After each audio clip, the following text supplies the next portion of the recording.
Everybody, welcome back. X's and Knowles, presented by Knowles 24/7. I am Trey Rowland. I'm here with Kevin Little, Adam Brown, and today we know that we've been hitting you with prospect. Well, prospects are not the only people that head coach Mike Norvell has decided to bring into the fold, into the FSU football program in this offseason. No, my friend. There's more. Former Florida State quarterback Rick Stockstill. Easy for me to say. Rick Stockstill is back. He is a Florida State former quarterback, late 70s, early 80s. Actually a Florida State football Hall of Famer. An 18-year, holy moly, it can buy cigarettes, that tenure at Middle Tennessee State. My preferred team, always in NCAA football to start my dynasty with, the MTSU Blue Raiders, 113 wins there. You're going to remember him last because he took a cartoonishly large bat and bashed Miami and Mario Cristobal to death at home with 9 million passing yards through the air. I'm going to let my guys talk about it. Like I say, he's an offensive analyst. I believe his title is Director of Offensive Scouting. Kevin, I'm going to let you go first. I think it's interesting. Florida State's offense under the Mike Norvell era, at least these past couple of years, has been potent.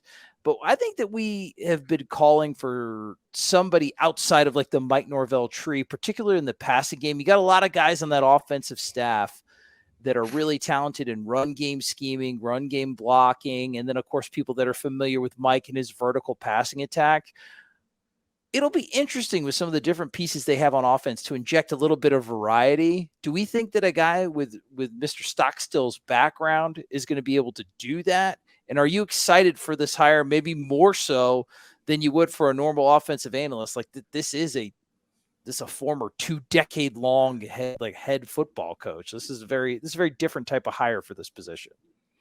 Yeah, so I've heard people talk about him being potentially like an air raid guy. I'm not quite sure where that came from. It might be because he threw for like 400 yards against like the only opponent anybody's watched MTSU play in the recent past. But yeah, his offense seems to have a decent amount of spread influence. I don't think it's radically different from Norvell's passing game, and we'll go back and watch kind of that Miami game earlier. Maybe a little bit more of the like short passing game that you don't necessarily see with Florida State. But you know, you're going to see a lot of formations thrown out there. They go empty a lot.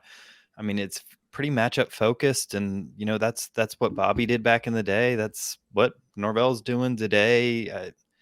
You know, he ultimately is from the Bowden tree, and so there's that kind of old school spread run and gun feel to his offense when you watch it. And yeah, he's not going to have a huge impact, but you know, you look at what Saban did at Alabama, and part of that success is because he was able to find ex-head coaches who could kind of come in and give their input as analysts because they've seen the whole thing from the top down and have a unique perspective that, you know, some other guy rising through the ranks wouldn't necessarily be able to see.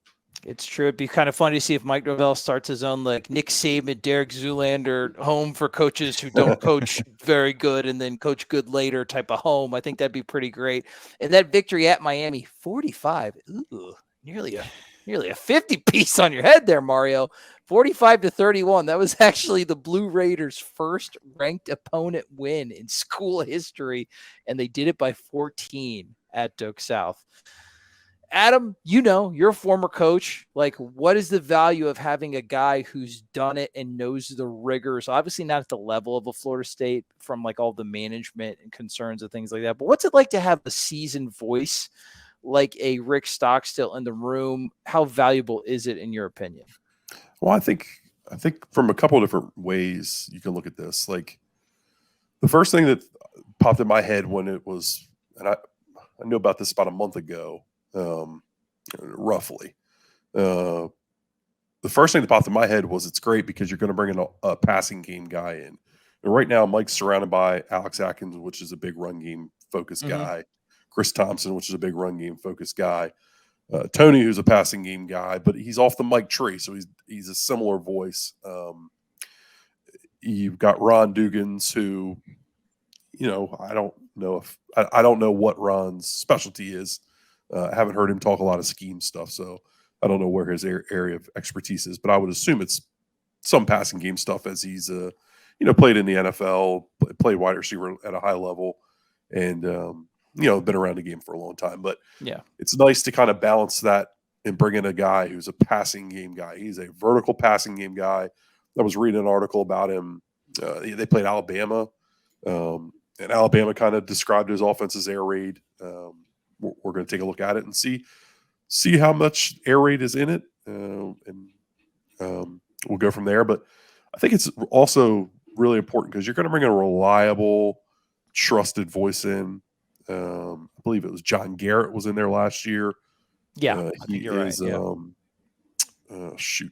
Jason Garrett's brother, from the former Cowboys head coach and now color analyst for the NFL. John Garrett was there. He has left. I believe he went to Duke. So it was another name, another seasoned guy. But Stockstill's going to bring in he's a veteran presence. You know that you're going to be able to count on him and rely on him to do his job. He's going to show up and watch the film that you're asking him to watch. He's going to have a sharp eye. He's going to be able to see details and things that younger guys just aren't going to be able to see because he's been around the game for so long. So I think that's really valuable.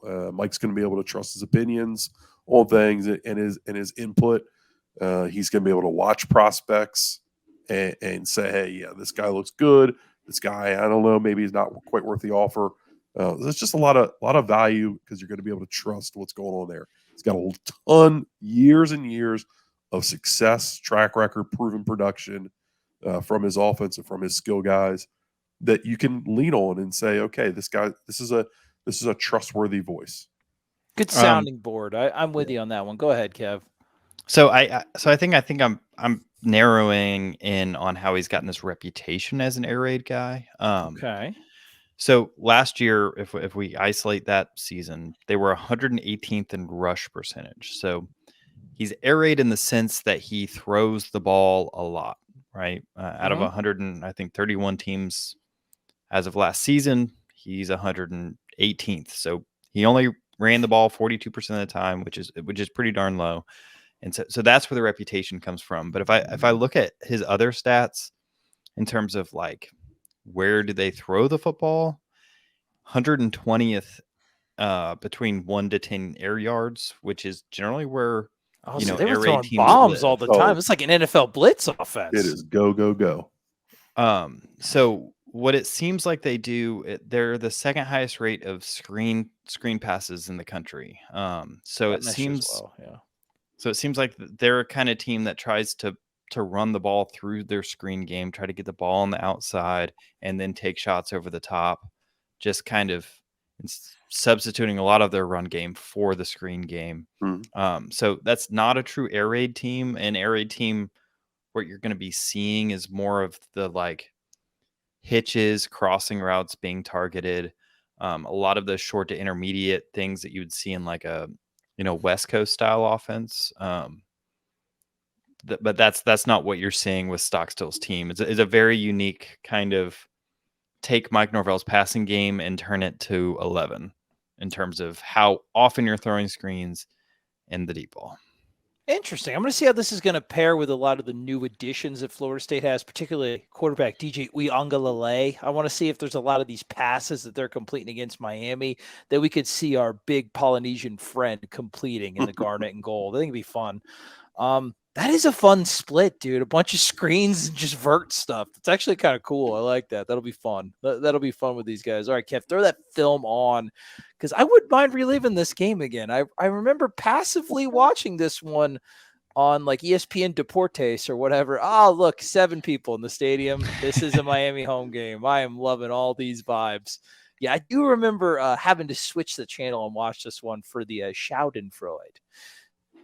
Yeah, so it starts off, they don't have a good camera angle, so we kind of get the all 22 plus some angle, but we'll take it. It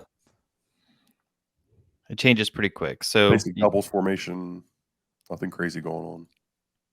Right, and you're essentially just seeing probably maybe some sort of choice route with this guy, and then just a hitch out here. He sees a soft corner. It looks like they're in some sort of cover 4 or cover 6. So he takes the easy yards.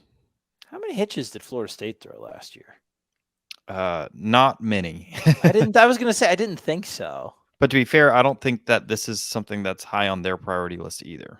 Okay. Take advantage of the space, the cushion that they gave. Got a little motion here. I mean, Yep. And, Little motion, little run game. yeah, I think they got a little creative with the run game for this Miami game, and maybe in 2022 they kind of ran the ball a little bit more. Vertical shot into the boundary. what do we see formationally so far? Some trips here. I mean, It was pretty standard spread stuff. Yep. So there now you see this corner's tight on them, so you're going to try to hit him over the top, take advantage of the leverage you get. Yeah, he thinks he's going to be able to fit this in the hole. And receivers, receivers just not winning that matchup. I mean, at some point there is a bit of a talent gap between the two schools. Look at this. Not that Miami can play to it, but what do we see here? Yeah, it's just tight end in the back. Yeah, different way to get in a bunch. Yeah, it's kind of funny. It's like a cell phone reception signal. Go ahead and just get that slope up there. I think I've said that multiple times on this recording. Yeah, look at that. It's like a Russian nesting doll. They get bigger as you go to the outer layer. It's interesting. I'm curious to see what they run here. Oh, the quarterback makes the wrong read. Assuming this was a read. So what these things kind of do a lot of times is they get this backer out of the box. Yeah. Right. So now you've got a true 5-on-5. You're hoping you can kind of get there. Then you can get another +1 here. So now you have 5 blockers on 4 guys if you can read this right. I think he could have pulled it here, but I mean, that's not the reason it's blown up. Shoulders are turned, so he should have pulled it. You get a lot of space, man. You really make the defense declare with something like that. That's a fun little formation. Well, it's interesting because I wonder if they're setting up the throw out here to the tight end. We've seen Norvell's offense with the old triple option that we've kind of dubbed it as. With the quarterback coming out here and then with the option to throw late. I wonder if that's what they're setting up out here, or watch this guard. If this would just be a pull and throw right away. I would assume it's not that, but oh no, Mr. Right Guard. That will not be happening at Florida State. Jeez. We hope. Oh, the running back it better not. Yeah, good job by the running back to get something out of that. A little heavy shotgun type stuff. Wildcat. That's why Mike hired him. There you go. I ran that at NCAA all the time with these guys. Yeah, I think that's why he got the job. Mike liked that play. I like that play. Well, counter. Oh, look at there. Everybody's favorite. A little GT counter, too. And this is like a true counter. Mm-hmm. Yep, he's fitting on the backside. Man, that's got to make you happy, AB. I wonder if they're setting up a throw there to the back. Yeah, hopefully we get to see it. I do think that we'll see a little bit more of him potentially pulling something like this and kind of get that out there. Yeah. This offense needs to get back to doing some of that stuff. Why do you say that, Adam? Teams are keyed in on counter at this point. You've got to find ways to get them off of it. I agree. You got to find ways to take advantage when they are keyed to take advantage of those situations too. Not only they cut everybody. This is an FSU classic. Little slot fade. Yeah, we got a slot receiver running a fade, and then the outside receiver running a hitch. I actually think he might could take this, but who knows? Got to throw it quick if everybody's cutting, brother. Double slot fade. Yeah, I'm with you on the counterpoint too. Not only were teams keyed in on it, they know how to play the way that FSU likes to run it. So you'll see them go a lot to empty in this game. And one thing that you can really see here is I believe this guy's name is Jamori Flagg. Could be wrong with there. Corey Flagg. I think Jamori Flagg is our guy. This is their linebacker from Texas or whatever, right? Something Flagg. I know you're talking about, though. You're right, though, Kev. But by going in empty and putting this the running back's unshown down here. but you're forcing Miami to show their hand that they're in man coverage by putting this linebacker way out here. And I think, that does two things. One, it means that you have one less box defender for like a quarterback draw. But two, it means that potentially you can get your running back on this slower-footed linebacker in space. Yeah. How about a Jalen Lucas or a Toafili running that type of route? Yeah. So, we see Norvell, we're going 5 wide, kind of getting those looks. We get a little 15-yard penalty or something there. We don't know, but it's Miami, so I'm just going to assume yes. Oh, there's actually what I think happens is they punt after this 3rd and 11. Oh, okay. And then Miami goes and throws a pick. That would make sense also. So this is What do you see here, Adam? Did they set up no, something? a little quarterback GT. Could something that Florida State may run a little bit next year with our big friend, Mr. Uiagalelei? Would be nice. Yeah, so it seems like Stockstill runs a lot of the stuff. We've seen slot fade. We've now seen counter twice. We've seen empty formations, which we know that Mike likes to use. I don't get the air raid vibe like you said, though, Kev. No. Oh, you said that at the wrong time. Oh, no. I look like a fool. This is like the air raid play. Oh, God, no. Dude, humble me. Oh, God. Holy, where are you going? Oh, you got to hit that guy. This nice is good little rub there on the crossers, right, Kev? Nice little rubby. Yeah, there's several things open.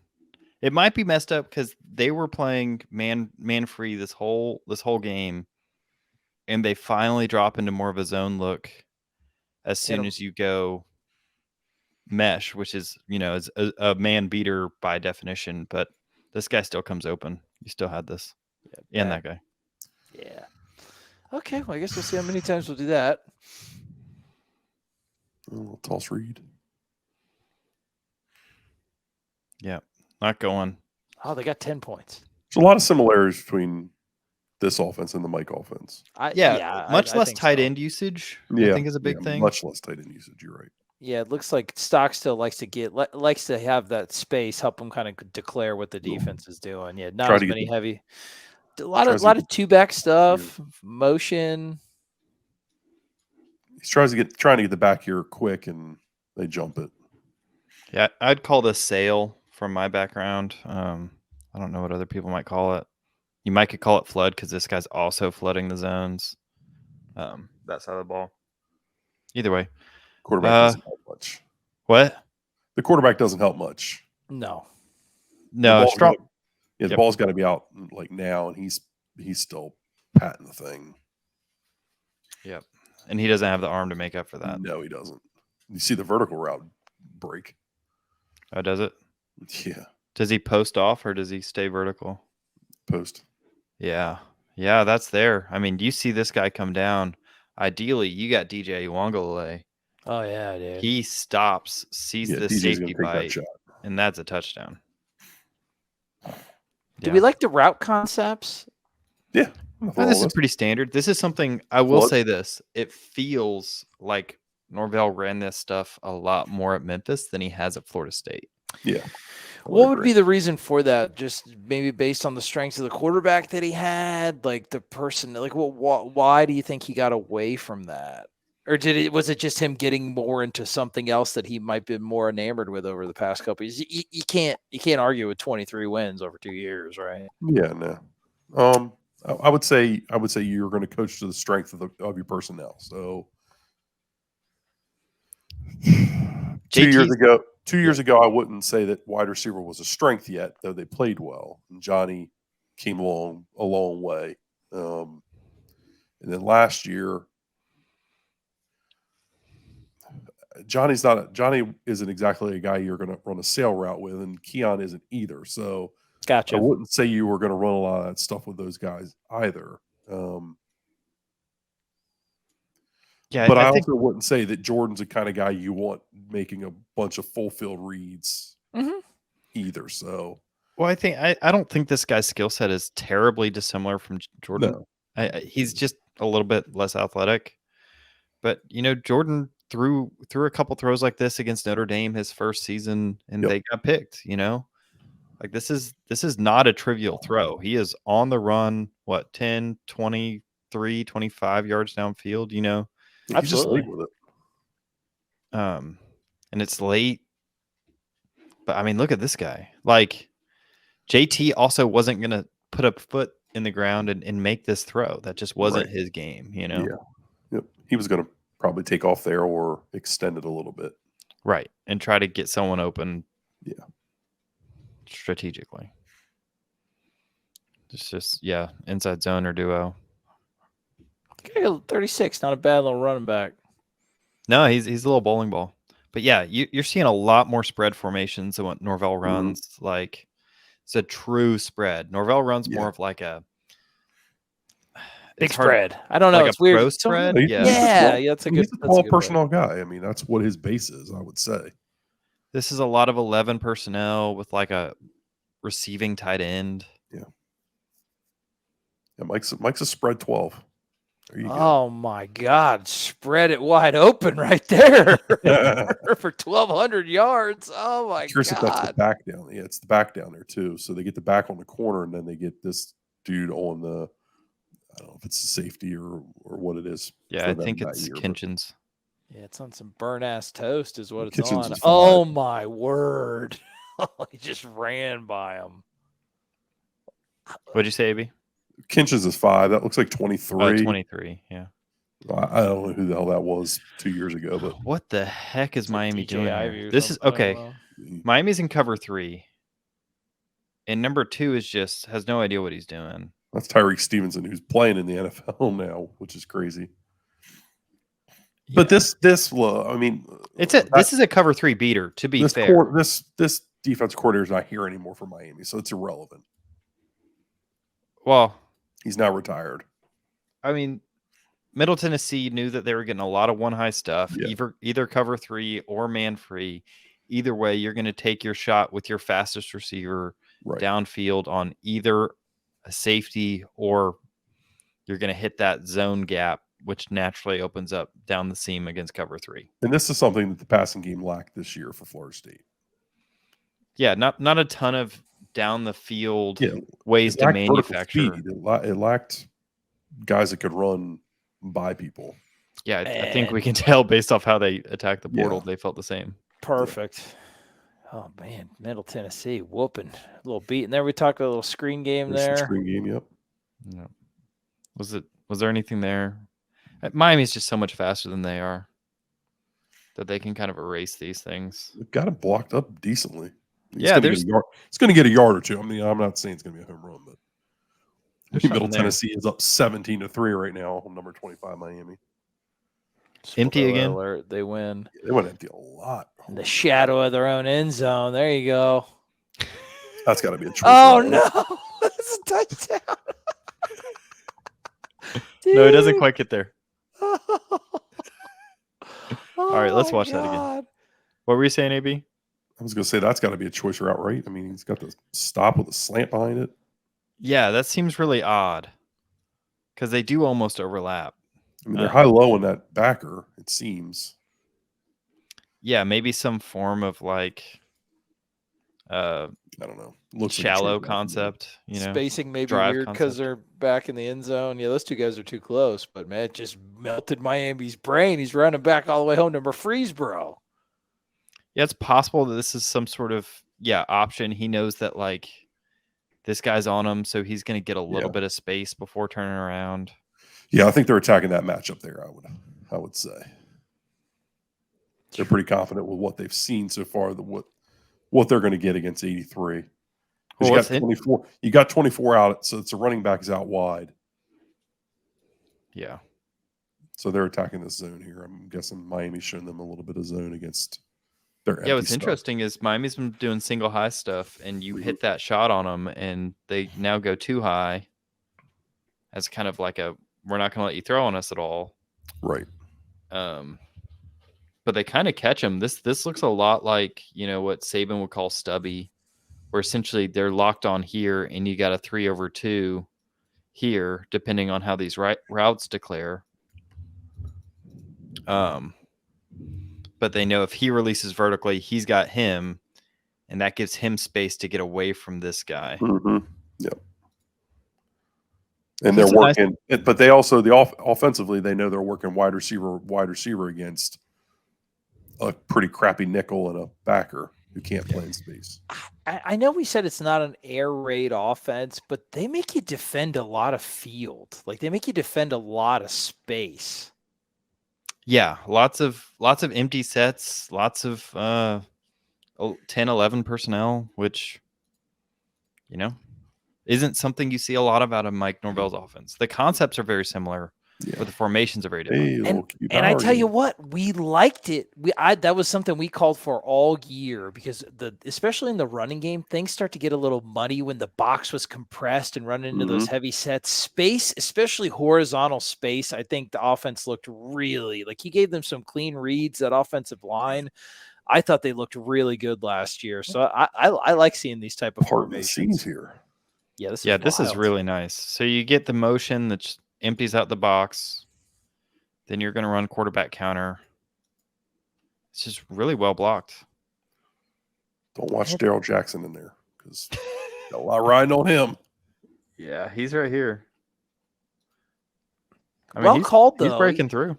But you guys declared it with like having the running backs with the motion and like knowing when you're going to get man. They were setting them up for that quarterback counter for a while, and they just it hit perfectly. Yeah, and FSU can do that a lot. They're kind of picking on them at this point.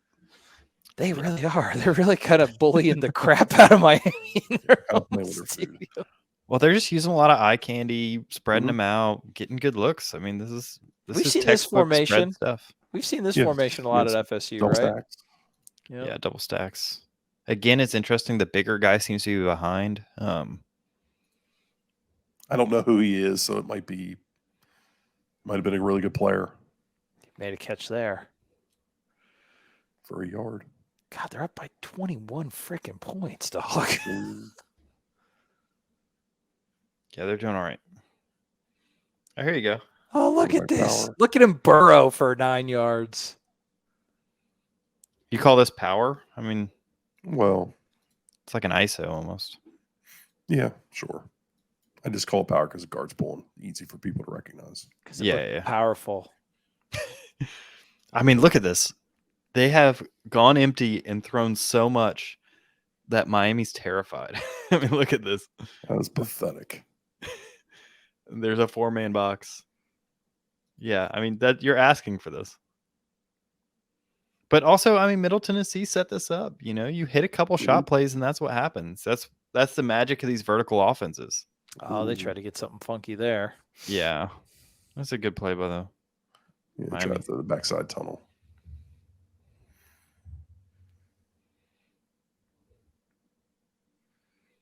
And you can see now this kind of softer zone defense that they've adopted is given, you know, Middle Tennessee a little bit of fits. You know, how do we adjust with this?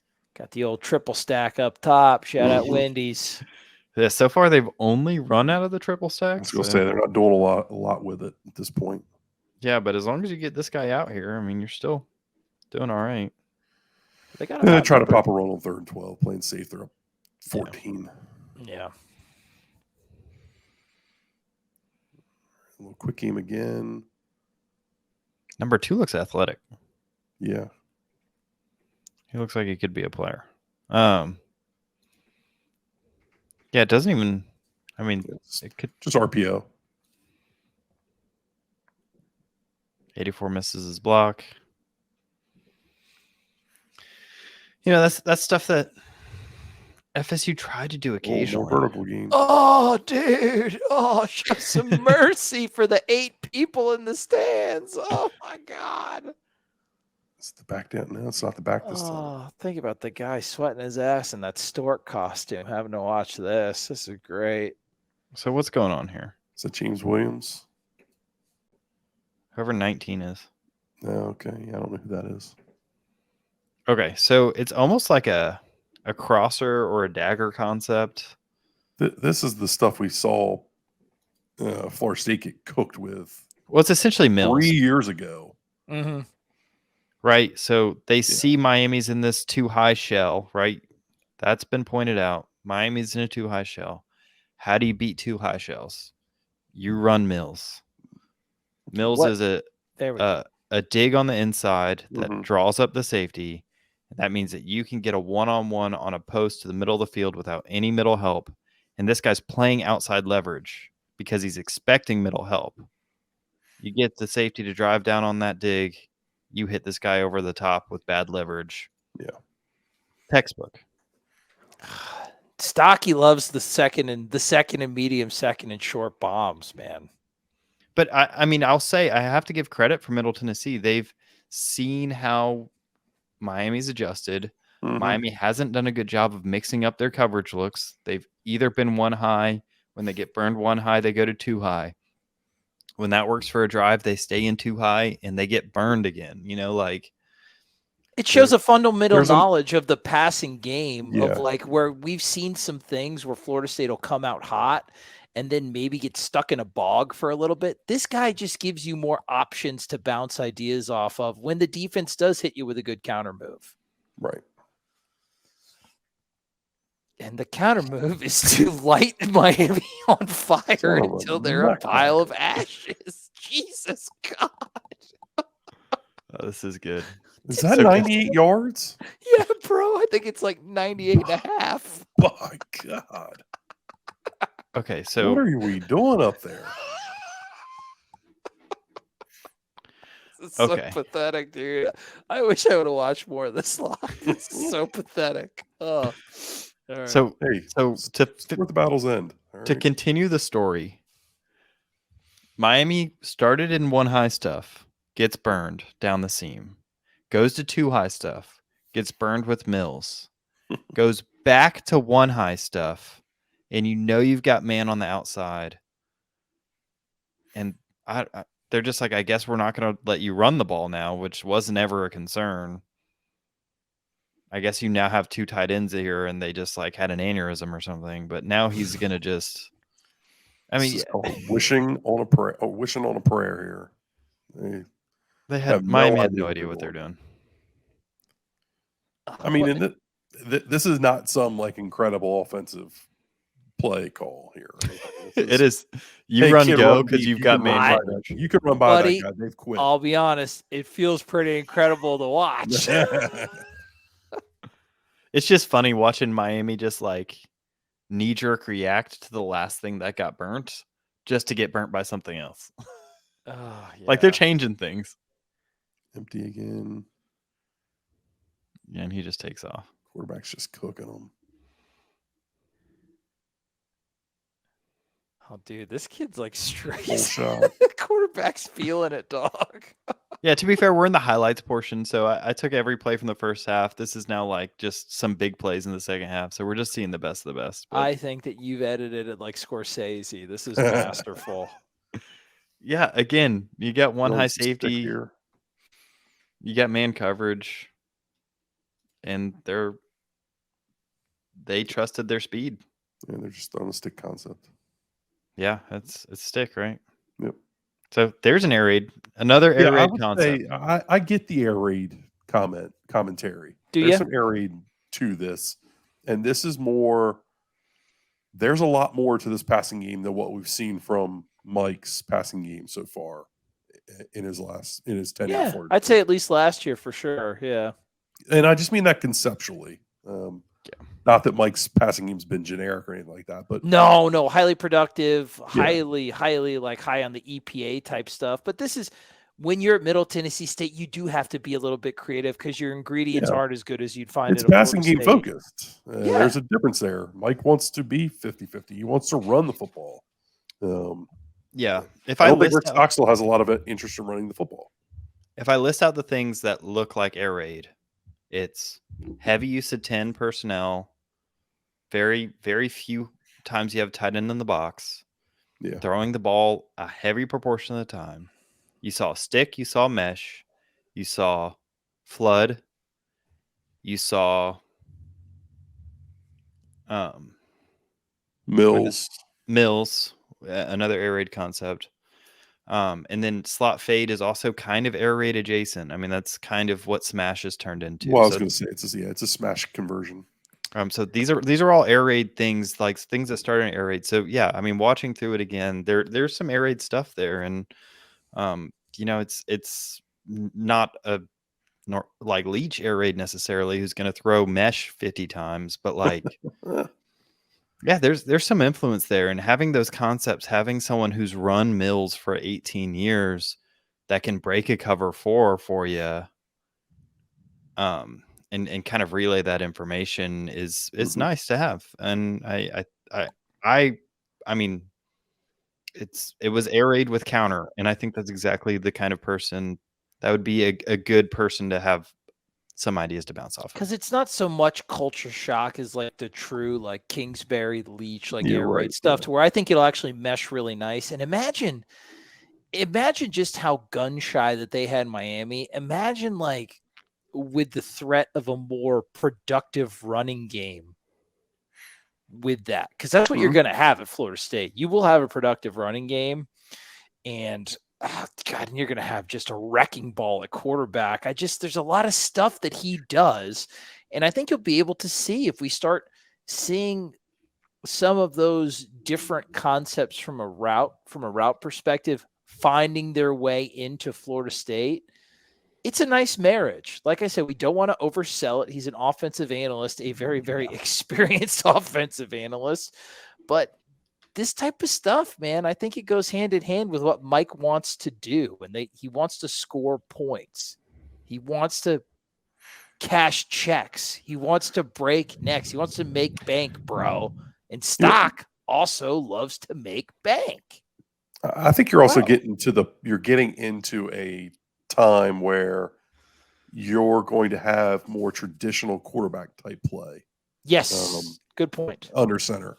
And I think that it's important that you are going to become more well balanced with your running game, passing game mix there. So, to be able to develop Brock and to be able to develop Luke and guys, Shermel Jones, the 25 quarterback prospect that's committed, like you need to continue to evolve offensively with your passing game and play to their strengths. And I think Brock and Luke are guys you're going to want to lean into the passing game more so than maybe you did with Jordan. Yeah, and I think, I mean, if I reflect back in time when they knew Jordan was coming up and they had an opening offensive coordinator, who did they go get? They got someone out of the Willie Fritz tree, Yeah, from Charlotte, who worked with Fritz, who was like the guy in terms of smoothly incorporating mobile quarterbacks into, a kind of wing tee like system, a spread tee like system. I mean, and he's not the offensive coordinator, obviously, but I think there's wisdom here. I think you're seeing that Norvell's willing to kind of go out and reach out for people, that kind of fit that profile, like you were saying, Abby. And to kind of put a bow on it before we wrap up, not only the strengths of those guys coming up, the DJs, the Lukes, the Brocks, the Tremels, kind of getting back to his roots a little bit, because that's really what Mike made his bread and butter at in Memphis, with those type of quarterbacks doing a little bit more of the type of stuff that we saw in the video. So it might be a little bit, I don't want to say a return to form, because Florida State was so productive and good and successful these past 2 years. But I think he's going to be doing a little bit more of the stuff that he built his career on, is a little bit more comfortable with. So I think it was a great marriage. And of course, the marriage of information, entertainment, and quality analysis here on the X's and Knowles and the Knowles 24/7 channel site is unbeatable. It is the top of the top, and we are so glad that you guys are here with us all the time. If you're not doing it now, there's a little bit of lull, but it's the calm before the storm, baby, because spring is coming up so fast. We got National Signing Day coming up. So get on Knowles247.com while you still can. Subscribe to this YouTube channel, X's and Knowles. Subscribe to the Knowles 24/7 YouTube channel. Notifications on. And please stick with us.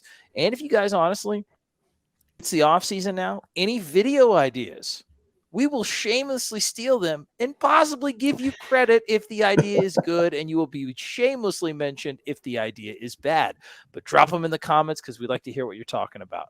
As always, for my guys, for Adam, for Kevin, pour moi, keep chopping. We love you.